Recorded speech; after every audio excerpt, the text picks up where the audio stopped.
Total Screen proudly presents their official podcast, OnScreen, with your hosts, Tyson Gifford and William Roerig.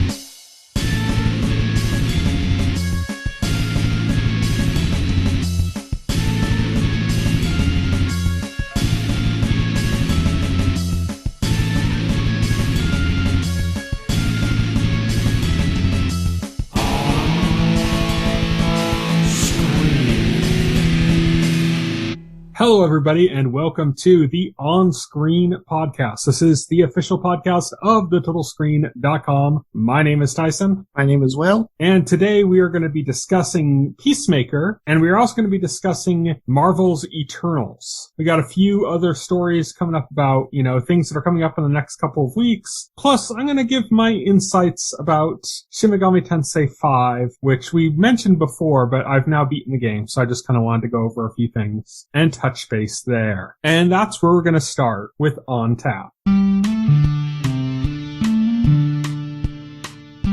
What we've been watching.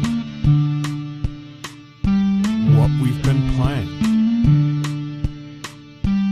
What's on tap.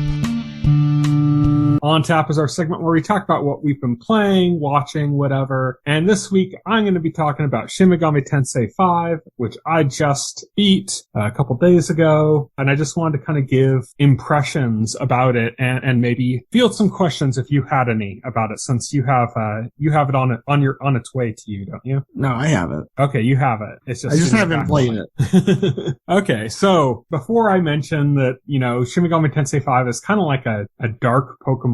And that kind of stays true. Like, it's the majority of the game is about recruiting demons, and then you can mix the demons, you can merge them and fuse them, you can level them up and customize them.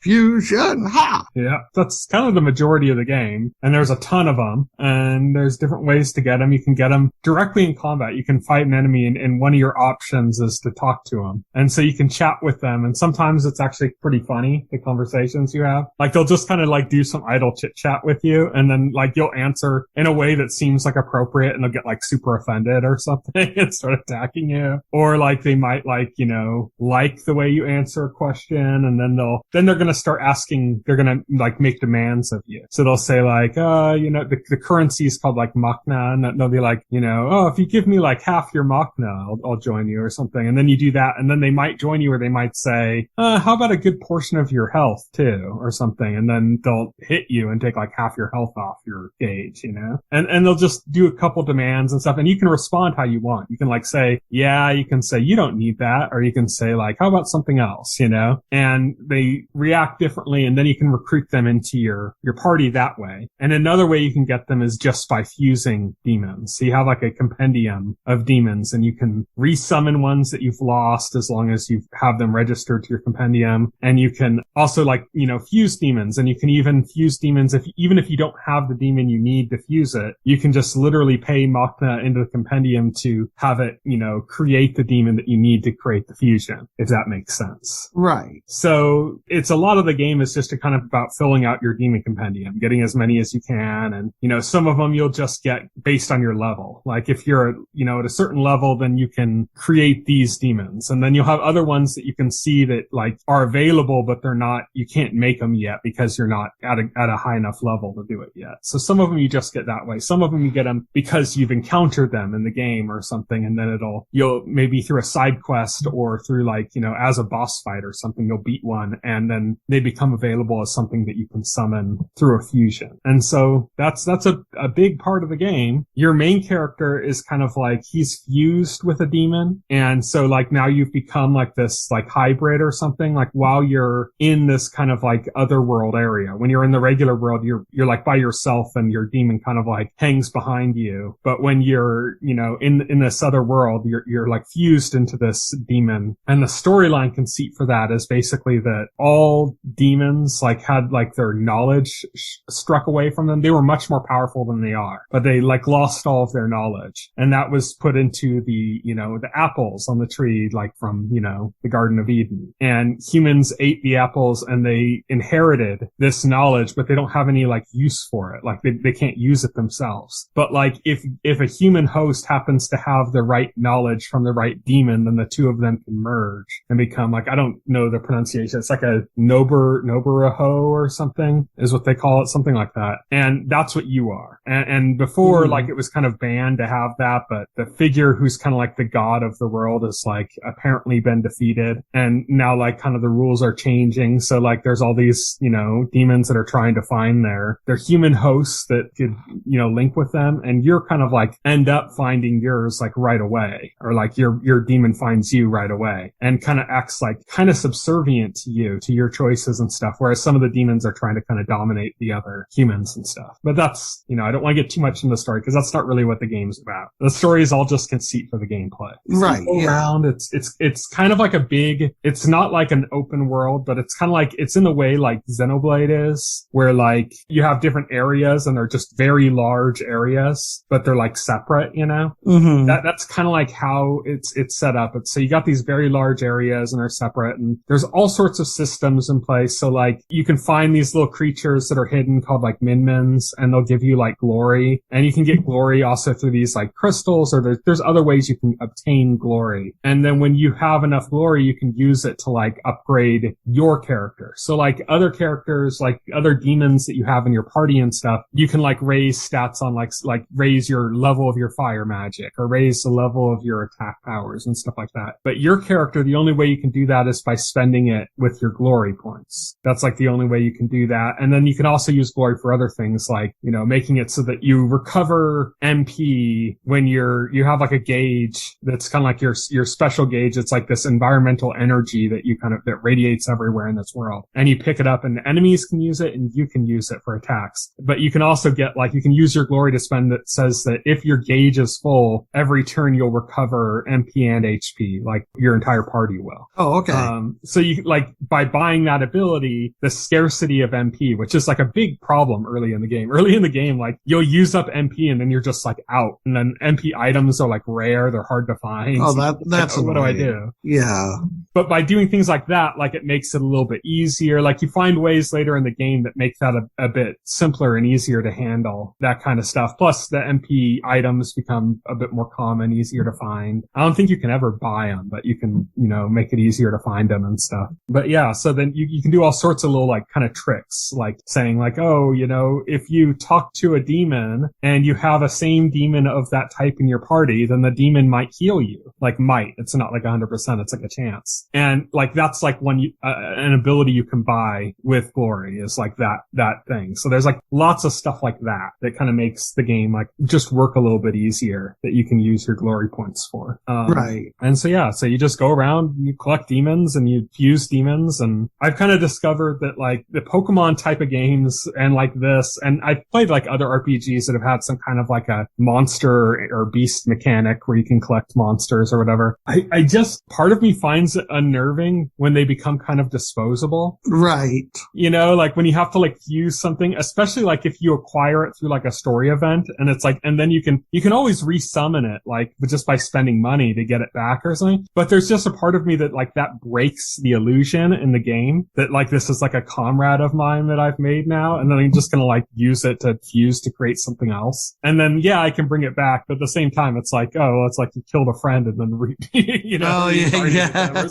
It's just like right. It's kind of unnerving to me. Too like, like that. That's kind of something I've discovered here. And like I don't play Pokemon. I've never played a Pokemon game, so I don't know like how disposable Pokemon are in Pokemon, because you can evolve them and stuff, and I don't think you can fuse them or anything. No, you can't. No, there's no fusion in Pokemon. Is there like a limit to how many you can have, or you have to like get rid of some or something? Or no, the only limit is you can only have 6 in your party. Okay, but you can have all your Pokemon. The rest you just store in boxes until you want to put it in your party. In this game, the number of demons you can have is limited, and then you can expand it, and that's something else you use glory for. You use glory to expand your demon capacity. I should retract that. Like there is a limit because like your boxes can only hold so many Pokemon. Mm-hmm. I mean, it's enough space to have one unique Pokemon of like every Pokemon available in the game. So it's like nothing terrible. Yeah. You can expand your garrison using glory and stuff, but that becomes an issue a lot of times. Like you end up just having to like fuse or get rid of certain monsters just so you can kind of move on. And I just like, I think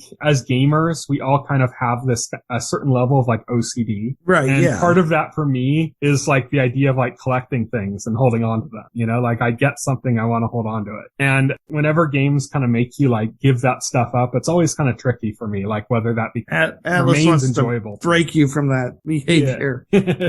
So the game like has a lot of things that kind of like don't really appreciate that behavior. So it took a while into the game before I finally was like feeling more free about just fusing demons and not really caring. Like it took a while for me to get past going like, oh, but I got this guy at this moment and I don't want to get rid of him or something, you know, like I don't want to use him up as a fusion because I like him. And even though I don't use him anymore in combat, like I still like that. Oh, well, I guess I should just use him. He's already in my compendium. So if I really want him back, I can get him back. But like it took me a while to kind of break that condition, you know, that I had built up as a gamer over years. So that was like something that was hard to get used to. But I think the thing that I had issues with this game is that this game has a lot of quality of life improvements. And like I said, I haven't played any of the other mainline Shin Megami Tensei, but there's a lot of like modern things in this game that kind of feel like, okay, yeah, this feels like it's in a good place. But then there's like other things that like feel like they should be there, but aren't. And one of those is the save system. And I've actually heard this being compared to like the Soul system using, what do you call it in Souls? It's like bonfires or something where you like save. Yeah, they're bonfires. Yeah,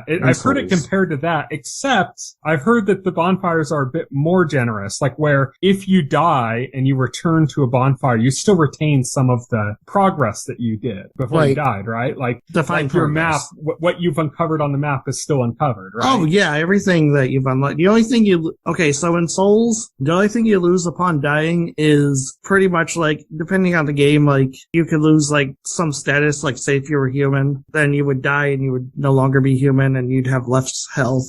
That doesn't apply to every game though. Mm-hmm. But like in every game, the only thing you lose is like your souls, which is basically the game's currency that you mostly use to buy things and level up. Mm-hmm. You lose all of those that you've gathered after you die. Okay. Do you lose the ones you've gathered from the point that you last saved, or all of them? All of them that you have on you at the point that you die. Do they have like a bank system or something to like store those so that... No, there is no bank system. Okay, so you're just screwed if you die as far as currency goes. Technically, yes, but there is an out, because like after you die, you do have a chance to recover them. Mm-hmm. If you go back to the spot where you died, your soul should still be there and you can recover them. But if you die again on the way back to recovering your souls, then they're just gone. Yeah, I've seen some games like that. Like I've seen some like indie games that do that, like where if your character dies, then you can either, find kind of like the, undead version of your character with the items and you can kill it and get the items back. Or I think in like SteamWorld Dig, you can literally find like just a sack of stuff that your character had on them when they died, and you can like recollect that if you find it at the place where you died. So yeah, so that makes sense. It doesn't get so bad, because you basically learn to, like, when you get a significant amount, say you beat a boss and you get a bunch of souls. Like as soon as you beat a boss, you just want to go and spend them as fast as possible before you continue. Yeah. It encourages a behavior. Yeah. So in Shin Megami Tensei V, the way it works is that it's basically like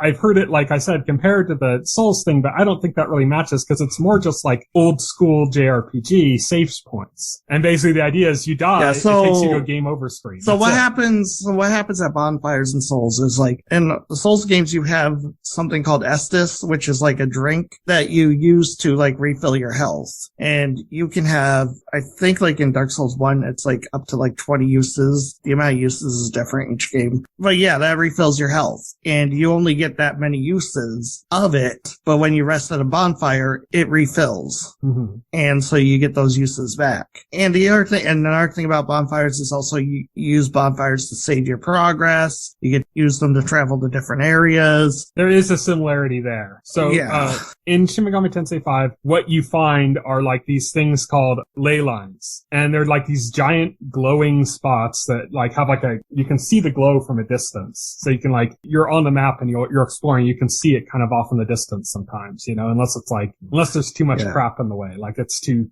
sandy or something out. Right. After you've rested at a bonfire, like when you die, you respawn at that bonfire. See, when you die in Shin Megami Tensei V, it's just a game over screen. Okay. You have to go back to you have to like reload your save spot. So it's from the last point that you saved or you start over as if that was where you stopped playing. Okay, in Souls you don't have to you retain nothing. Oh damn. So it just like ends the game, kicks you out back to title screen. Yeah, Souls doesn't do that. Yeah, so it just drops you out and then, of course you have your save progress point, but that's old school JRPG. Like that's kind of mostly been done away with. Like that kind of so like mentality. In Souls when you die, you go back to your last bonfire. Everything that you changed in the world remains changed. Any doors you unlock remain unlocked. Yeah. Obviously none of that in Shin Megami Tensei V. The one comparison that now I'm hearing from you with the bonfire thing is that you can warp from different ley lines to different ley line points. Yes. That's also the place where you can go to fuse your demons. That's where you can buy items that you can buy. A lot of stuff you can't. Like the more useful items you really can't buy. But the stuff that you can buy, that's where you can buy it, is at the ley line. Like everything's kind of there. Like all the stuff you can do. Like all the system stuff is all there in the ley lines. But like I said, the save part of the ley line is just like a traditional JRPG save point. So if you die, like let's say you're going around, you've made a ton of progress, but you haven't found the next ley line yet. And you found like a bunch of Min that are hidden in little areas that like you're never going to remember where that was, but you found them, you found a bunch, and you're going on and you're looking for your next one. And then you happen to encounter an enemy that's like way higher level than you, and they get the jump on you and they just won you. They just hit you with one hit and then you're dead. Well, like everything you did between the last point you saved and then just gone, completely gone, as if it never happened. That's really frustrating, especially when they've modernized so much of that game to have it be like that. Like I understand that like it wouldn't necessarily save, like you wouldn't start over at the same point, that you would start back at the last save point you were at. I understand that. But like you should at least retain like the things you found in the map. You should at least retain the map progress you made, If you beat bosses in that time frame before you're able to find another save point, you should retain that. That's kind of like my thinking. And that's frustrating with Shin Megami Tensei V. And because of that, you get an ability in the game that lets you like warp back to the last ley line you visited at any point. You can just hit it and you're back at your last ley line point. But you have to use that like all the time. And it becomes like a time waster because you'll be exploring and you're like, okay, I don't know if I'm going to be able to survive in here before I find my next ley line point. So I'm just going to warp back. So you warp back, you save, and then you have to traverse back to that spot again. It's frustrating. It's like, okay, yeah, I've uncovered the map. I've gotten the stuff I've gotten now by doing that. But like now I have to retraverse that whole area again to get back to where I was, and sometimes there's ley lines frequently and they're in good places. Sometimes you'll be going like a long time without finding a ley line. And it's really frustrating. And there's these giant monsters in the overworld that you have to take out. And when you take them out, you gain more abilities become available to spend glory on. Like how I mentioned how you can spend glory to do those kind of things. Those things become available by defeating these giant enemies that are like on the map. But those enemies, what they do is they're like these big like roots, and they just spawn other monsters at you when you get close to them. And they also like make it visually hard to see ahead of you. So like even though like I said, you can see ley line points from a distance away, like you can't see them if everything just looks like a giant sandstorm, and you can't see like more than 10 feet in front of you. Right. So you have to like take out these enemies. You can't really see the ley line. So you could like pass right by a ley line, not even notice it because you're trying to find this monster to kill or something. And then you find it and you're like, oh, that would have made it easy. Except there's no way you could have seen it, because everything's so blocked out. So I just think that it's kind of weird that they have a lot of kind of quality and life improvements in this game, but then that one is like a huge deficit that needs to be fixed, Yeah, that's kind of strange. I don't know. I think that's mostly what I have to say about the game. Did you have any questions about it? As somebody else played it yet? Did you enjoy the game? Would you recommend the game? I think you'd like it. Oh, okay. Because it is difficult, and I think you enjoy that because you play through the Souls games. It also is, it's like a Pokemon game in a sense. Would you play Shin Megami Tensei 6? Yeah, probably. Okay. Yeah. So you enjoyed this enough that you would play a sequel? I enjoyed it enough to play a sequel. There are parts that absolutely infuriated me. There's a dungeon at one point that just like never never ends. And it's frustrating and it's not clever. It's just about like timing. And like if you get impatient, then you'll get like blown off and you have to like start a whole area over again. It's just really frustrating. And it just never seems to end. It just goes on. It just feels like padding. But that's like the only one of its kind really in the game. Like there's another kind of dungeon thing you go to later in the game, but it's not like that. It's not frustrating like that. So like there was only that one part that really pissed me off in the game, and the rest of it I quite enjoyed. So yeah, I'd play Shin Megami Tensei 6. Oh, okay. Well, that's cool then. Yeah, and I think you'd like it more than I do, just because of the difficulty. It's got like that kind of survival element to it that I think you're more into than I am. Plus, it's got like it like I said, it's kind of Pokemon-esque, you know? Right. Yeah. But yeah, so that's Shin Megami Tensei 5. That's all I have to say about that. If any of that sounds interesting to you, but just remember, old school saving. Got it. Our next segment is On the Horizon.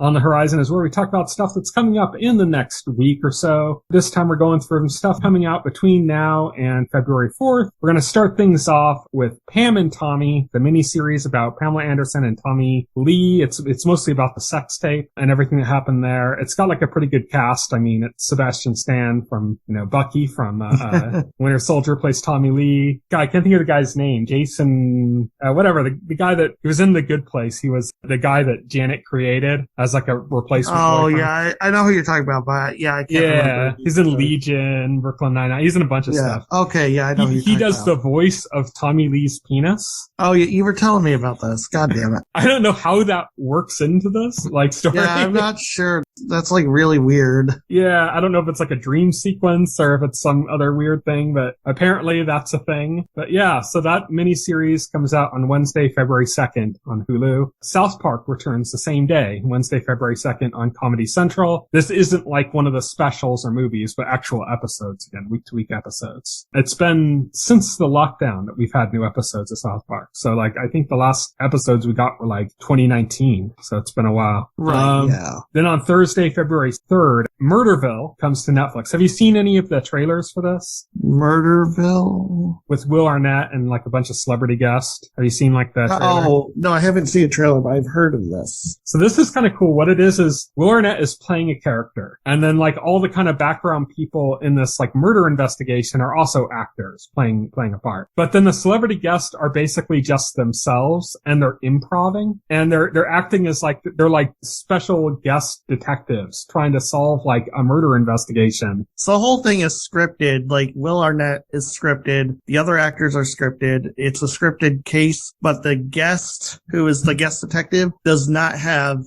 is not given a script. They don't know the story or anything that's happening beforehand. So they have to improv to be part of the story, but they also have to solve the case. Yeah, so they have to kind of wing it, and that's interesting. I think it's the celebrity guests that make it the most compelling for me. Like Conan O'Brien is one of the guests, and I listen to his podcast and stuff. He's obsessed with like true crime and stuff, and he's also like really funny, at like improv and stuff. So I imagine he's going to be pretty hilarious. Kumail Nanjiani is another one that's in it, and I'm like, that'd be really entertaining to watch, So I'm excited about this. I think it looks really funny. Yeah, it sounds like it has the potential to be hilarious. Yeah. Also on Thursday, February 3rd, Raised by Wolves returns on HBO Max. Did you watch Raised by Wolves at all? I have not watched that yet. No.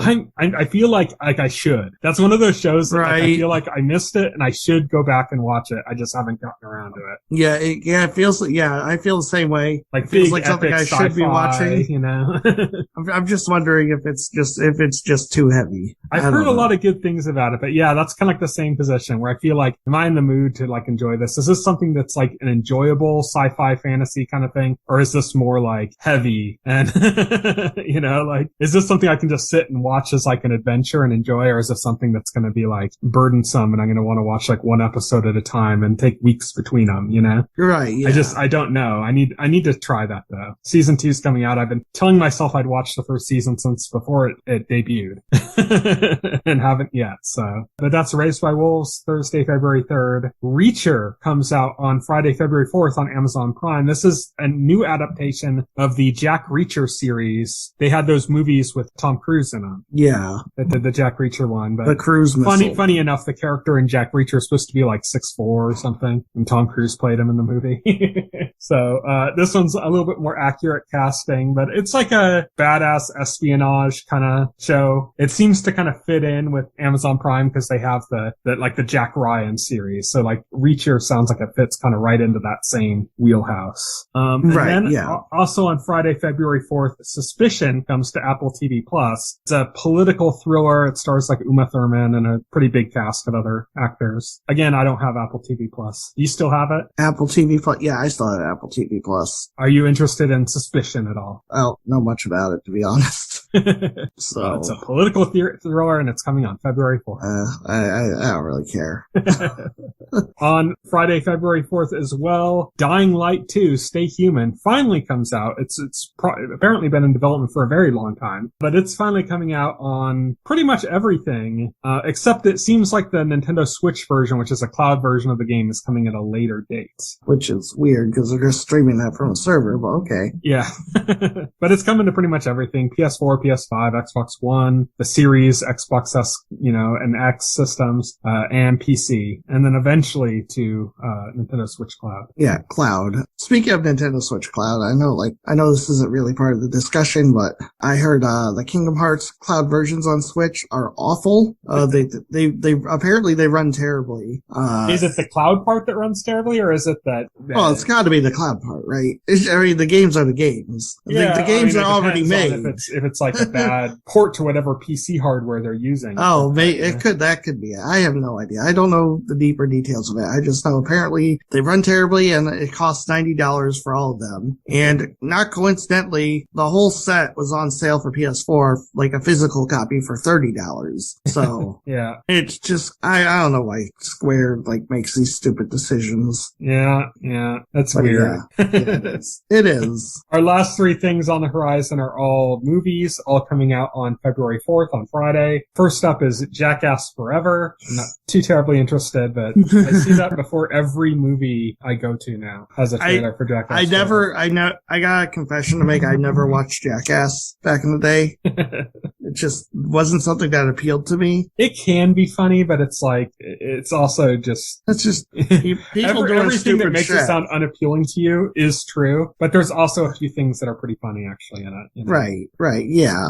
It's mainly people just doing stupid shit for sake of doing stupid shit. Yeah, I doubt I'm gonna watch it. Even though I could see it for free at the movie theater, it's like, I doubt my mom's gonna want to watch it, and I can't really see myself being invested enough to go alone to see it. So, yeah, I don't think I'm gonna see Jackass Forever. Also on Friday, February 4th, The Black Phone hits theaters. That's a horror film from Scott Derrickson. That looked interesting. That's about the kidnapper kidnaps the kid.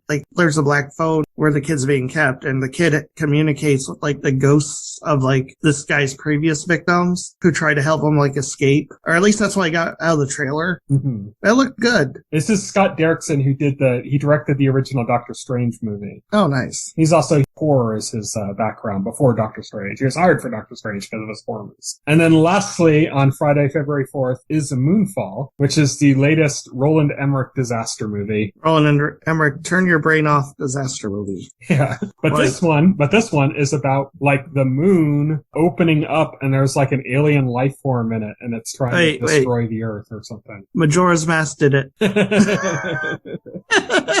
This looks like kind of like a nano machine thing, and it's just bust out your ocarina of time, do the song of time. 3 days, and yeah. Go through those temples. Yeah, go through those temples. What if the movie was about Halle Berry, who's in the movie going around and helping somebody confess their feelings to a girl, or solving a case of UFOs trying to steal cows? Right? Yeah. That was the whole movie, and everyone's like, "What the fuck?"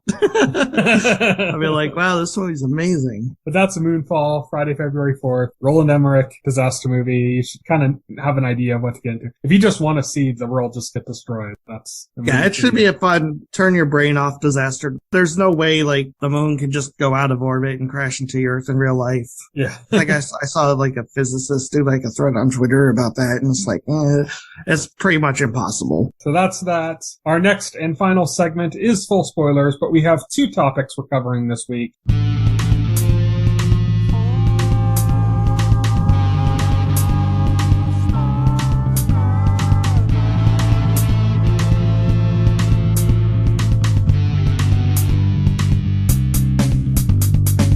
So this week on Full Spoilers, we will be talking about Peacemaker Episode 4, and we are going to be talking about Marvel's Eternals. Let's start things off with Peacemaker. Yeah, my favorite character got a lot more screen time in this episode. So yeah.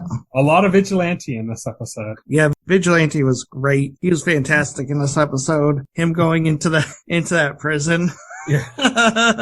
That's like one of the best scenes of the entire episode. Oh yeah, his like when he was like baiting the white supremacist at the table. Yes, yeah, exactly. That was fantastic. Oh my god. I should have written down some of the dialogue he said because it was just so great, but I didn't. This episode explored Peacemaker's daddy issues. Yeah. Yeah. You got to see how Peacemaker like killed from a very young age. Yes. And trained by his dad, how he was involved in, unless I missed something, we didn't get the full story about what happened with his brother, but like they were hinting at it. They showed like Peacemaker remembering like his brother dying, but there wasn't any context as to what was happening there. That's clearly something that they're working towards, though. Yeah. It's not like just some random thing, you know? No, obviously, because like Peacemaker had this moment, you know, at the end of the episode, I believe, where he's just like crying and shit, you know, and like he's thinking about, you know, killing Rick Flag and then thinking about like his brother dying, you know, and they show flashbacks like both of those. Now, you get to see how messed up Peacemaker is. Yeah, you can see how messed up Peacemaker is. Like those things haunt him. Like the fact that he killed Rick Flag, like that haunts him. Yeah. Did Leota weird you out a little bit this episode with how she was like, she like manipulated Vigilante to go into the prison to kill Peacemaker's dad, and then she was just seeming like very out of character from what we've seen of her so far. Well, you know? But like we don't really know her because she was put in by Amanda Waller herself, and she's Amanda Waller's daughter. So yeah, I was gonna say like you say like she's been out of character, but like we don't really know her from what we've known of her, you know. Also, you gotta realize that she does that. That comes after like Morn like kind of chewing her out, questioning like her value to the team. Yeah. And so like I don't think it was out of character because when she does that, she's like feeling pressure, you know, like she's got to prove her worth to Morn. I'm not saying it as like a negative of the show because like she's a character that we don't really understand going in. Right. That's it. We know the one thing we know about her character is that there's a lot we don't know about her character. Yes. Well, we know she's there. We know that she's in there because Waller recommended her. Morn said as much, and Morn like pointed out like I took a chance on you because Waller recommended you, even though you have like no credentials, you know, whatsoever. And we know that she's Waller's daughter, and we know that Waller always has like a hidden agenda, and that she's obviously got some sort of mission that's secret from the group. Yeah. Because like there would not really be another reason why Waller would insist on having her there. For a while though, I was thinking that she was going to end up being a butterfly. Yeah. Because like when she started doing that stuff, I'm like, man, she's like suddenly acting like in a way that she just seemed like too nice to be that manipulative, you know? Right. And like, even though we don't know much about her external persona was so a certain frame that it just felt like really weird that she was acting that way. And I was like, man, she's going to turn out to be a butterfly, isn't she? And then it started kind of coming together that wasn't the case. Oh, what do you think of Peacemaker, speaking of butterflies, Peacemaker saving the butterfly and keeping it? I think that's interesting. I like that the eagle was trying to eat it too. Yeah. He's like, no. Like at the end of the scene where we were talking about where Peacemaker was upset or remembering like those things. We saw his eagle come to comfort him, but we also saw the butterfly like rolling towards him, like also like trying to comfort him, it looked like. We know something's up with the butterflies because there's a scene where Judo Master got free and ended up fighting, and he ended up getting shot. He ends up fighting Peacemaker. It's a good fight, and and like you said, like she shoots him. But she shoots him like right after he says like, you don't understand, the butterflies are, and then he gets like shot. So it's like, oh, okay, yeah, so there's something going on there that we don't know about the butterflies. And obviously there seems to be layers of it because by the end of the episode we find out that here's the thing. Leader of the team himself is a butterfly. Here's the thing, right? Because he said he knows. So do you think Danielle like shot Judo Master out of like, oh, you know, this guy's escaping, I gotta do something, and she had to talk with like Harcourt about having to step up to the moment and do stuff like shoot people? Or do you think she shot Judo Master as part of her assignment? Or like to stop him from talking. Yeah. Because he was literally just about to say something when he was shot, you know? Right. Yeah, I had that same thought in my head. I don't know if I can come to a point where I can say for sure it's one way or the other, because it seems 100% assured that was an intentionally a divide that James Gunn wants you to think about. Yeah. He wants you to wonder, is she doing this because of that, or is she doing this because she's, you know, it's part of a plot or something, you know? He wants you to be thinking that. So that makes me, like, initially, I think, because of other actions she took in this episode, that, yeah, she shot him to silence them. It seems like obvious, but I kind of expect that that's where I was led to believe things are, which makes me, like, second guess that. Yeah. But, yeah, definitely, the point you're coming to, yeah, was definitely, like, very intentional, you know, like, very intentionally set up to make you question those two different possibilities. But, yeah, so there's something else going on with the butterfly. I saw somebody point out, and I thought this was, like, a clever observation, that with Peacemaker, DC beat Marvel to Secret Invasion. Yeah, it seems so, right? Yeah. Yeah. And if you think about the way Captain Marvel went, where like the whole time it looked like very much like a precursor to Secret Invasion, with like the Skrulls, like, you know, impersonating people and they were the villains. And then you find out actually that they were like the good guys. I'm thinking that it's going to be similar to what Secret Invasion actually is going to be, and that we know that there are good guy Skrulls, but there's probably also going to be bad guy Skrulls when Secret Invasion comes around. And I think that that's the same thing that's going on with the butterflies here. Because you have like Murn, the leader of the team, we find out he's a butterfly, and he's in charge of a team hunting down and killing them. Yet at the same time, you have these warnings that maybe the butterflies aren't bad. Maybe there's something that we don't understand. So I feel like it really is DC beating Marvel to Secret Invasion. Yeah, and that seems like it. Yeah.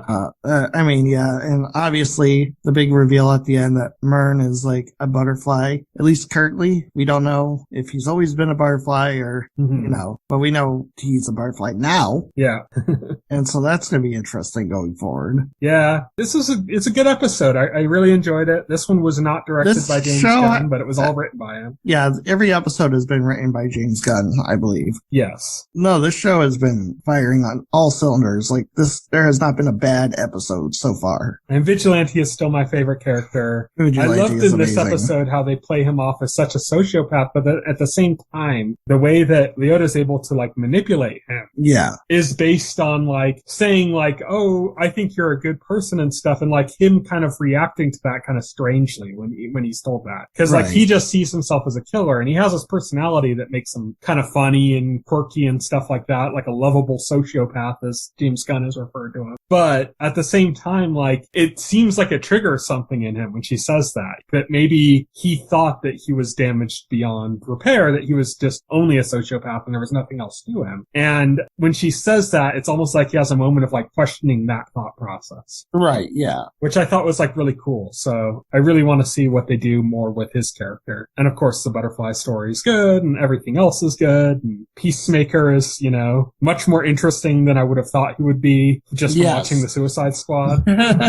Yeah. They did a good job fleshing out his character, and John Cena like absolutely kills it, the role. Mm-hmm. Yeah, they make a character who's just kind of like a bullyish like joke in the Suicide Squad into somebody that like you see kind of like the things that make him kind of a joke, the things that make him kind of weird, and you know, where you just kind of like laugh at him and stuff. Oh my God. Like results of like damage. I love like the argument he has with like his dad's neighbor about like Batman. Yeah. Because he's like, oh, you know, saying what every fan has always thought. Yeah, because like his neighbor's like, you know, harassing him. He's like, Batman has the Joker. And he's like, what? And he's like, Batman has the Riddler. Batman has all these villains. And he's like, what is your point? And he's like, well, if you're a hero, where's your rogues gallery? And he's like, you want to know where they are? They're 6 feet under. Yeah. Because I kill my rogues. Yeah.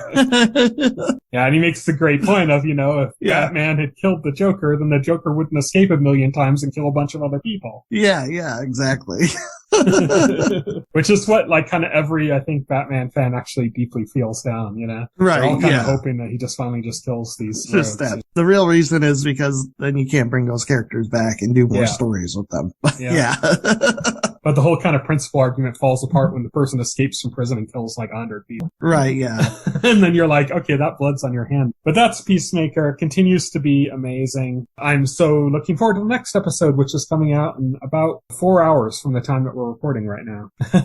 Thursdays have become great for me because Peacemaker's around the corner. Next up, we have The Eternals. So I've been interested in your reaction to The Eternals for a while now because it got such low ratings from critics and fans and stuff when it came out. Personally, I always thought, like, it's definitely a flawed movie, but, like, the flaws that are there, in my opinion, are very, like, they're obvious. It's like the movie's doing too much, and that's going to lead to certain flaws that are there. This is too much hate, though, and I'm interested in what your reaction is to it. Yeah, I don't hate the movie. Mm-hmm. That's the thing. So I'm going to say up front, I don't hate this movie. I found the movie to be enjoyable. There was no point at which I got bored, and that's a 2.5 hour movie, so that's good. I seriously thought like I was going to get bored at this going into it. Nope. There are some slow parts in the movie for sure, but yeah, unfortunately it's deeply flawed, and the more I think about it, the more I picked it apart in my head. I'm just like, this would be a much better movie, you know, without the flaws, and the source of that is the fact that they tried to do too much with these characters that you just met. Yeah, that's exactly it. Yeah. Like this should have maybe been the story should have been divided up over several movies, which would have been a hard sell. Yeah, this feels like this. Or as a TV show. This story specifically should have been movie 3 with these characters. Yeah. That's what it feels like to me. Because the big major problem is they're trying to go for these huge emotional beats, and you're just like, for example, like very early on into the movie, when they start searching out, you know, the other Eternals, you find out that Ajax, the Eternal played by Salma Hayek, is dead, was killed by a deviant very early on, and there's this big emotional moment, you know, where Cersei is mourning over her death, and at this, you've only seen this character on screen for like 3 minutes. 3 minutes at this point. I mean, it's shocking. Sure, it's shocking that because like such a big name actress was attached to it and she's one of the main characters, you're shocked that she's already dead, but you're not feeling the emotional gut punch that you're supposed to be feeling because you have no attachment to Ajax at that point. I think this whole movie is a really tricky prospect because I can't really blame the movie for not letting you feel for that character because I don't think there's a way you could have because there just wasn't enough time. There's no way to do it, but also like the way they present it, like I can't help but feel like you're supposed to be feeling that. They expect you to be feeling that. And it's like, they hope you're feeling that. Yeah, they hope you're feeling that. And it's like, no, I need to spend more time with that character, you know, before like, and it applies again towards the end of the movie when we find out that Icarus has betrayed the group. Icarus is the one who set up Ajax's murder, you know, betrayed Ajax.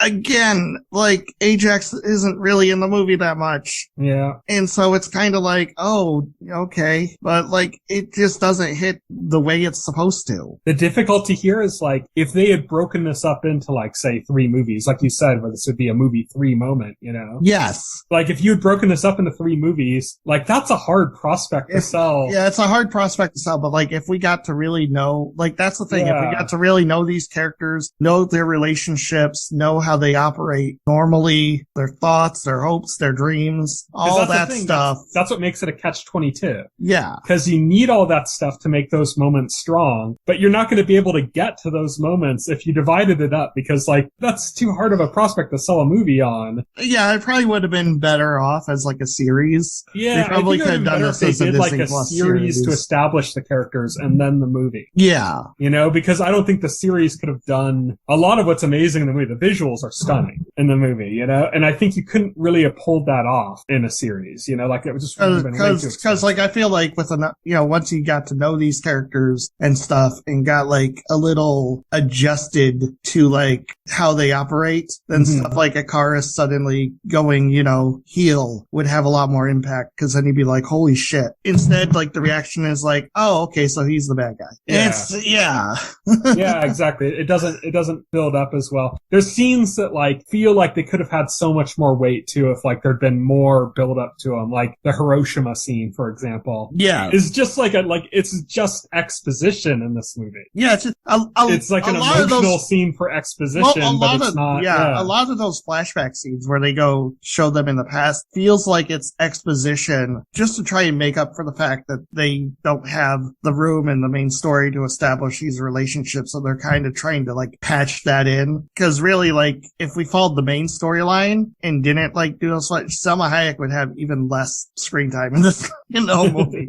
Yeah, that's the problem with this movie, is that it's too much. It's 10 brand new characters, and that's just the Eternals. That doesn't even count like Bane. Then there's like the Deviant who kills like 2 of them and manages to absorb their powers and become sentient, which they don't really do nothing with that except for like bring it back towards the end just so like Angelina Jolie can have a fight scene with it. Interesting there is that that's Crow, that lead Deviant. He's played by Bill Skarsgård, who you'd recognize as Pennywise in the new It movies. Right. Is the guy that did like the voice acting for him and stuff. His dad is that one scientist from the first Thor movie and Avengers. Yeah, I know. Yeah, his dad is that. And then one of his brothers that was in True Blood, Eric, the Viking in True Blood, was like heavily rumored to be in contention to play Thor. Well, so you have like this whole family's connected to the MCU in some way or another.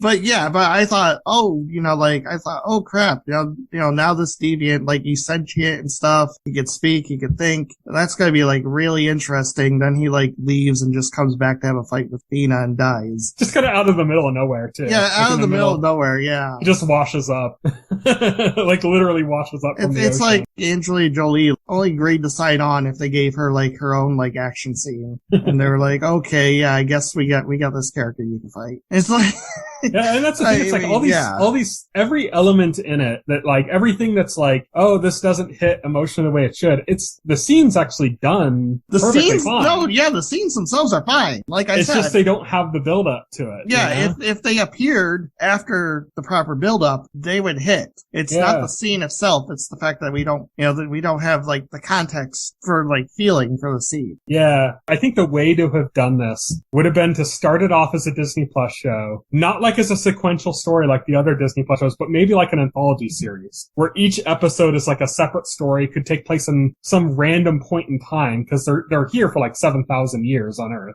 Yeah. So it could take place like anywhere, like they don't even have to be in sequential order. And each one would kind of focus more on maybe a different character or a different group of characters amongst that group. And then you do the Eternals movie after that. So you have these kind of moments to build up the character story, to get you invested in the characters and the things they do. And then the movie happens and you're like, oh, okay, this is where everything was leading to. And now it becomes like a big shock. I think that's like the only way they could have done it well. Cause like I said, I don't think they could have sold this as like a trilogy that only covers this length of the story because like, the first movie, there wouldn't really be that much. It would all be build up, the second movie, mostly build up. Then you'd get to the third movie and it's like, oh, okay, now things are starting to come together. But I don't think that proposition works for like a film trilogy to get butts and seats. I don't think that works. So it's like they're kind of damned if you do, damned if you don't situation of like, well, how do we tell this story? Right. And I think they started development of this before all the Disney Plus stuff started happening. Because I think if the Disney Plus stuff was happening before they started pre-production on this, they probably would have eventually came to that conclusion that they had to do like a series. And the answer, in my opinion, is you don't tell the story, you hold off on the story and you tell a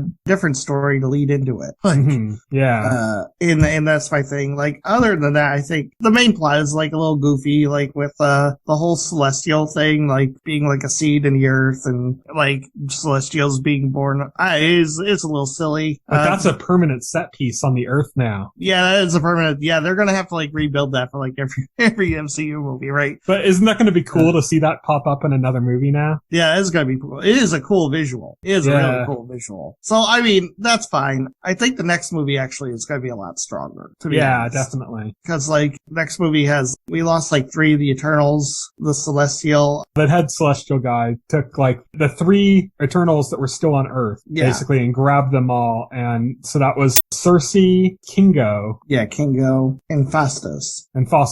Grabbed the 3 of them. By the end of the movie, Sprite's no longer an Eternal, so she didn't get grabbed up. And then you have like Thena, Druig, and Makari are all in space. Yes, and they're searching for Kingo, Phastos, and Cersei now.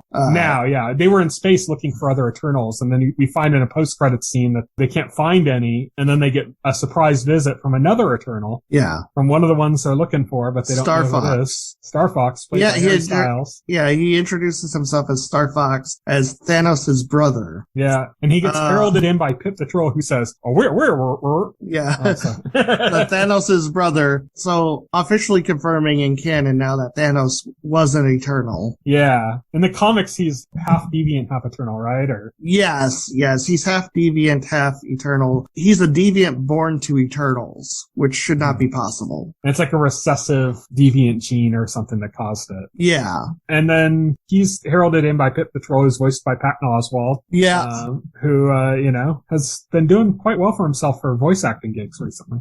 and played all sorts of Marvel characters. And we also find out that Dane Whitman, who is a character played by Kit Harington, who mostly served as a love interest for Cersei for like the beginning and the ending of the movie, which is literally the only parts he appears in. Yeah. We find out they disappears through the whole middle. Yeah, he just disappears through the whole middle. We find out that like they also have bigger plans for him in the future. Because he's the Black Knight from the comic book series. Yeah. And in the post-credits scene, or like, I should say before the post-credits scene, right before Cersei is taken, he says, we agreed no more secrets. And then she's like, oh, I don't have any. And he's like, well, actually, I do. Turns out my family is a bit more complicated. And he's going to tell her something. Yeah, she gets taken. And then in the post-credits scene, we see him open up a box and there's this old sword that's like wrapped up in cloth and it's got like a black blade that seems to almost be like a symbiote. Yeah. Like it looks almost like the blade's made out of venom or something. Right.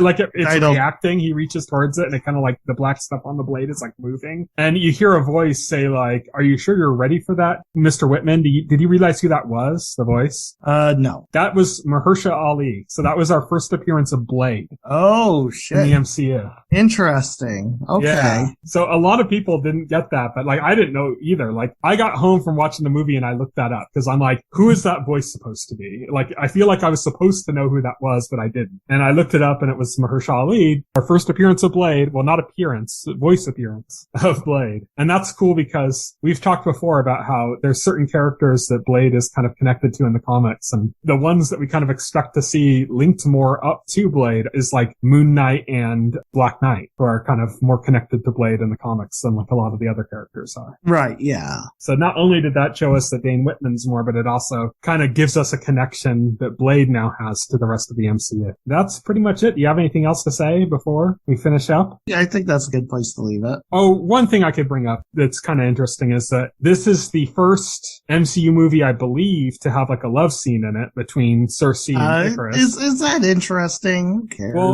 I was going to say more interesting is it's the first gay kiss in an MCU movie. Okay, yeah, that's more notable. Which has actually gotten into trouble with like I saw people like in certain countries and stuff. Oh, there's a love scene between like Cersei. I'm like, I don't like it was such a nothing. I guess it's just a maturing of the MCU. I guess. Yeah, I guess like people didn't see like that amount of like sexuality in a Marvel movie. I guess, which is like okay, but like I mean, you look at something like Moon Knight, and it's kind of surprising based on the trailer. It's kind of surprising that it's coming to Disney Plus. Yeah. Because it looks like it kind of goes a little bit beyond what you'd expect to see on Disney Plus. Yeah, it's not like they showed full frontal nudity or anything. No, but even still, like, it just kind of shows that mature themes are starting to kind of come into Marvel, into MCU. But the first gay kiss thing is a bit more interesting because that actually stopped it from being released in a bunch of countries. Well, including China and Saudi Arabia and that's surprising. But Marvel said, if they were going to get your first gay superhero, they had to put their money where their mouth was. It's interesting though because like Marvel around the time like Iron Man 3 came out, they were like bending over backwards to get like Chinese money. They literally in Iron Man 3, there is a scene in the Chinese version of the movie where that doctor that like operates on Tony is like a much bigger character in the Chinese version of that movie. There's all these scenes of him like showing, basically making him like this very heroic character and stuff. and that's all cut from like, that's not in like the US version. And it's just kind of like they did all of that to secure more money from China. Yeah. What's funny? Like the Chinese cut of Fight Club has like the ending altered where like the explosion doesn't happen and it's replaced with like this text that just says, "Oh, the police rapidly found out what Tyler Durden was up to and they heroically arrested him before he seems almost like a parody, but plan." It's true. Yeah, exactly. Yeah. Yeah. But it's funny because Disney put like so much effort into like securing Chinese money, and then they basically they actually kind of stuck up and did the right thing. Well, and said, no, I'm glad they stuck up for human rights over, making money in China. Like that is definitely the right call. It's the right call, but it's also kind of surprising. Yeah, it is. It is, to be honest, because usually big corporations put the money first. Yeah. So that was just that was like a little interesting tidbit, not really necessarily about the movie itself, but about the company and stuff, But that's it for Eternals. We have one last order of business before we end out this week's show, which is an unfortunate segment that we have to do every so often where we talk about some recent passings. I just kind of want to very briefly do this because this isn't what the show is about, but we need to acknowledge it, that we lost both Louis Anderson and Meatloaf this week. So Louis Anderson, brilliant comedian, and had like a really recent great turn on the show Baskets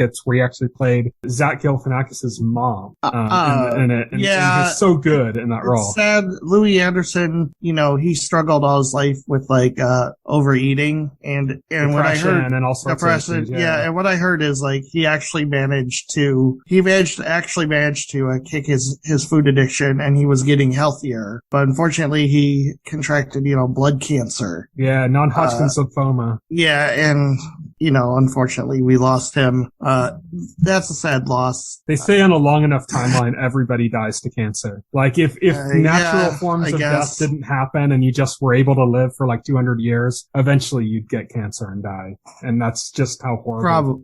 Probably. But that's Louis Anderson. Meatloaf, I know him less from his musical career. Of course I know his musical career. I know his music. Come on. I mostly know him because of like Fight Club. That's where I really loved his character of Robert Paulson in Fight Club. Meatloaf, I'm not so sad because like he did it to himself. He was an anti-vaxxer. He refused to get vaxxed. TMZ report he died from COVID. I consider that, to be his own fault. Yeah. It's a loss for everybody else. Yeah. That enjoyed him and his career. It's sad. It's a tragedy that, people get these ideas in their head and they're so hard-headed about, protecting themselves or protecting others. Yeah. And then this happens. Yeah. So it's just a tragedy though. Any way you cut it, even if he did it to himself, it's still a tragedy because he was a great actor and artist that we lost, Yeah, that's true. But that's it. Thank you everybody for listening this week. Next week, we're going to continue our discussion of Peacemaker and whatever other topics happen to pop up in that time frame. Send us a comment, good, bad, or indifferent. TheTotalScreen.com is our website. You can check out our YouTube channel. If you look up The Total Screen, you can check out our SoundCloud page, all of that stuff, and contact us on Twitter. I am at Tyson Gifford. Will is at Voxel Hero. That's probably the best way to reach out to either of us. So, night. Good night. Thank you for listening to the OnScreen podcast, the official podcast of The Total Screen. Visit our website at thetotalscreen.com. This podcast can be found on any major podcast client, including Pocket Cast and Apple Podcast. The entire backlog of this podcast and other content can be found on our YouTube channel.